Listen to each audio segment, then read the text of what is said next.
ओम शांति। आत्मा के संबंध में एक महीन बात क्या है, वो महीन बुद्धि वाले ही समझ सकते हैं। महीन बात ये है कि आत्मा पर जो जंग चढ़ती है, जंग का मतलब है कि प्रभाव पड़ता है, तमो प्रधान से सतो प्रधान बनो या फिर सतो प्रधान से तमो प्रधान जब आत्मा बनती है तो इस पर बहुत कई जन्मों का असर होता है और वो भी धीरे धीरे असर पड़ता है। तो ये महीन बात हुई कि इंटेलेक्ट, इसके अंतर्गत जो भी आते हैं, आत्मा पर जो जंग चढ़ती है वो बहुत ही महीन और धीरे धीरे हमें दिखाई नहीं पड़ता है कि कब हम सतो प्रधान हो गए और कब हम तमो प्रधान में उतर आए। तो ये बाबा ने विशेष बात कही कि बुद्धि के संबंध में जो महीन बात है वो आत्मा पर सुई की तरह धीरे धीरे जंग चढ़ती हुई है। वह याद में रहने से उतरती जाएगी।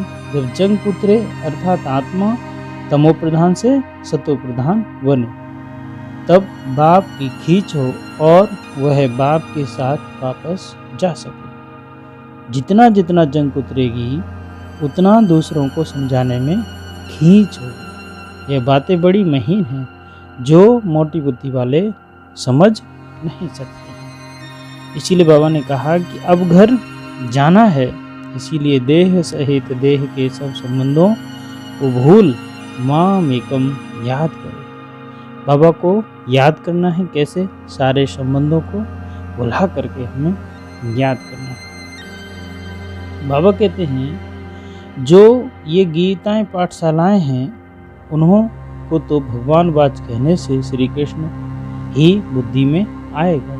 यहाँ तुम बच्चों को तो ऊंच से ऊंच बाप याद आएगा। इस समय यह संगम युग पर पुरुषोत्तम बनने का बाप बच्चों को बैठ समझाते हैं कि देह सहित देह के सब संबंधों को हमें क्या करना है?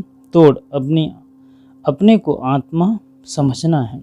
यह बहुत जरूरी बात है जो इस संगम युग पर बाप समझाते हैं। आत्मा ही पतित बनी है, फिर आत्मा को पावन वन घर जाना है। पतित पावन को याद करते आए हैं परंतु जानते कुछ नहीं हैं। भारतवासी बिल्कुल ही घोर अंधेरे में हैं। रात में अंधेरा, दिन में रोशनी होती है। दिन है सतयुग, रात है कलयुग। अभी तुम कलयुग में हो, सतयुग में जाना है। पावन दुनिया में पतित का क्वेश्चन ही नहीं। जब पतित होते हो तो पावन होने का क्वेश्चन उठता है। जब पावन है तो पतित दुनिया याद भी नहीं। अभी पतित दुनिया है तो पावन दुनिया याद पड़ती है। पतित दुनिया पिछाड़ी का भाग है, पावन दुनिया है पहला भाग। वहाँ कोई पतित हो न सके। जो पावन थे फिर वो पतित हो गए। 84 जन्म भी उन्हीं के समझाए जाते हैं। यहाँ बड़ी गहरी बातें समझने की हैं कि आधा कल्प भक्ति है वह इतना जल्दी छूट न सके। मनुष्य बिल्कुल ही घोर अंधेरे में, कांटों में कोई ही न निकले, मुश्किल कोई की बुद्धि में बैठेगा। मुख्य बात तो बाप कहते हैं देह के सब संबंध भूल माम एकम याद करो। आत्मा ही पतित बनी, उनको पवित्र बनना है। यह समझाने भी बाप ही देते हैं क्योंकि यह बाप प्रिंसिपल, सोनार, डॉक्टर, बैरिस्टर सब कुछ। यह नाम वहाँ रहेगा नहीं, यहाँ यह पढ़ाई भी नहीं रहेगी। यहाँ पढ़ते हैं नौकरी करने के लिए। आगे फीमेल इतना पढ़ती नहीं थी, सब बाद में सीखी। पति मर जाए तो संभाल कौन करे, इसीलिए पढ़ाते हैं कि आगे कौन संभाल करेगा। इसीलिए फीमेल भी सब सीखती रहती हैं। सतयुग में तो ऐसी बातें होती नहीं जो चिंतन करना पड़े। यहाँ मनुष्य धन आदि इकट्ठा करते हैं ऐसे समय के लिए। वहाँ तो ऐसे ख्यालात ही नहीं जो चिंता करने पड़े। बाप तुम बच्चों को कितना धनवान बनाते हैं। स्वर्ग में बहुत खजाना रहता है, हीरे जवाहरातों की खानियाँ सब भरपूर हो जाती हैं। यहाँ बंजर जमीन भी हो जाती है तो वह ताकत नहीं होती। वहाँ के फूलों और यहाँ के फूलों आदि में रात दिन का फ़र्क है। यहाँ तो सब चीज़ों से ताकत ही निकल गई है। भल कितना भी अमीर का आदि से बीज ले जाते हैं परंतु ताकत निकलती जाती है। धरनी ही ऐसी है जिसमें जास्ती मेहनत करनी पड़ती है। वहाँ तो हर चीज़ सतो प्रधान होती है। प्रकृति भी सतो प्रधान तो सब कुछ सतो प्रधान होता है। यहाँ तो सब चीज़ें तमो प्रधान हैं। कोई चीज़ में ताकत नहीं रही। यह फ़र्क भी तुम समझते हो जब सतो प्रधान चीज़ें देखते हो। वह तो ध्यान में ही देखते हैं। वहाँ के मूल आदि कितने अच्छे होते हैं। हो सकता है वहाँ का अनाज आदि सब देखते हो। बाबा कहते हैं कि अभी तुम बच्चे तो थोड़े ही हो, जब मेजॉरिटी होंगे तब समझेंगे। अभी अगर समझ जाए तो बाप के पास भागें। एक बच्चे ने कहा था कि जिसने तुमको यह सिखाया हम डायरेक्ट क्यों ना उनके पास जाएं, परंतु सुई पर कट लगी हुई है तो चुंबक की कशिश कैसे हो। कट जब पूरी निकले तब चुंबक को पकड़ सके। सुई का एक कोना भी कट चढ़ी हुई होगी तो उतना खींचेगी नहीं, सारी कट उतर जाएगी। वह तो पिछाड़ी में जब ऐसे बनेंगे फिर तो बाप के साथ वापस जाएंगे। अभी तो फुरना है कि हम तमो प्रधान हैं। कट चढ़ी हुई है, जितना याद करेंगे उतना कट साफ होती जाएगी। आहिस्ते आहिस्ते कट निकलती जाएगी। कट चढ़ी भी आहिस्ते आहिस्ते है, फिर उतरेगी भी ऐसे जैसे कट चढ़ी है। वैसे साफ होनी है जो उनके पास बाप को याद भी करना है। याद से कोई की जास्ती कट उतरती है, कोई की कम उतरती है। जितना जास्ती कट उतरती होगी उतना ही वह दूसरों को समझाने में खींच होगी। यह बड़ी महीन बातें हैं, मोटी बुद्धि वाले समझ ना सकें। तुम जानते हो राजाई स्थापन हो रही है। समझाने के लिए दिन प्रतिदिन युक्तियाँ निकलती रहती हैं। आगे थोड़े ही पता था कि प्रदर्शनियाँ, म्यूजियम आदि बनाएंगे। आगे चल हो सकता है और कुछ निकले। अभी टाइम तो पड़ा है।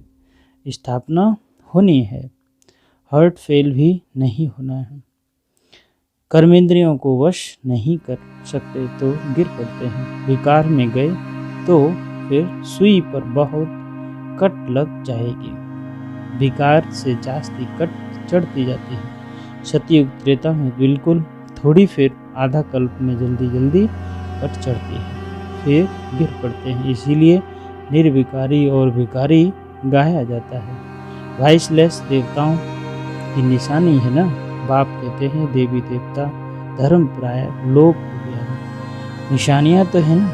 सबसे अच्छी निशानी यह चित्र है। तुम यह लक्ष्मी नारायण का चित्र उठाए परिक्रमा दे सकते हो, क्योंकि तुम यह जानते हो ना, रावण राज्य का विनाश राम राज्य की स्थापना होती है। यह राम राज्य, यह रावण राज्य, यह है संगम। ढेर पॉइंट्स हैं। डॉक्टर लोगों की बुद्धि में कितनी दवाइयाँ याद रहती हैं। बैरिस्टर की बुद्धि में अनेक प्रकार के पॉइंट्स हैं। ढेर टॉपिक्स का तो बहुत अच्छा किताब बन सकता है। फिर जब भाषण पर जाओ तो पॉइंट्स नज़र से निकालो। सूट बुद्धि झट देख लेती है। पहले तो लिखना चाहिए, हम ऐसे ऐसे समझाएंगे। भाषण करने के बाद भी याद आता है ना, ऐसे समझाते थे तो अच्छा था। यह पॉइंट्स औरों को समझाने से बुद्धि में बैठेगी। टॉपिक्स की लिस्ट बनी हुई है।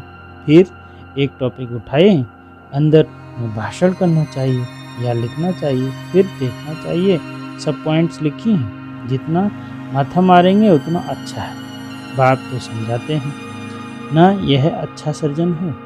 इनकी बुद्धि में बहुत पॉइंट है। भरपूर हो जाएंगे तो सर्विस बगैर मज़ा नहीं आएगा। बाबा कह रहे हैं कि पॉइंट्स अच्छे अच्छे लिखो, भाषण करना आना चाहिए और प्रदर्शनियाँ, म्यूजियम आदि भी तुमको लगाना चाहिए। आज बाबा ने जो वरदान दिया है आदि और अनादि स्वरूप की स्मृति द्वारा, आदि और अनादि स्वरूप की स्मृति द्वारा अपने निजी स्वधर्म को अपनाने वाले पवित्र और योगी भव। ब्राह्मणों का निजी स्वधर्म पवित्रता है, अपवित्रता परधर्म है। जिस पवित्रता को अपनाना लोग मुश्किल समझते हैं, वह बाप बच्चों के लिए अति सहज है, क्योंकि स्मृति आई कि हमारा वास्तविक आत्म स्वरूप सदा पवित्र है। अनादि स्वरूप पवित्र आत्मा है और आदि स्वरूप पवित्र देवता है। अभी का अंतिम जन्म भी पवित्र ब्राह्मण जीवन है, इसीलिए पवित्रता ही ब्राह्मण जीवन की पर्सनालिटी है। जो पवित्र है वह योगी है। स्लोगन है, सहज योगी कहकर अलवेलापन नहीं लाओ, शक्ति रूप लो। ओम शांति।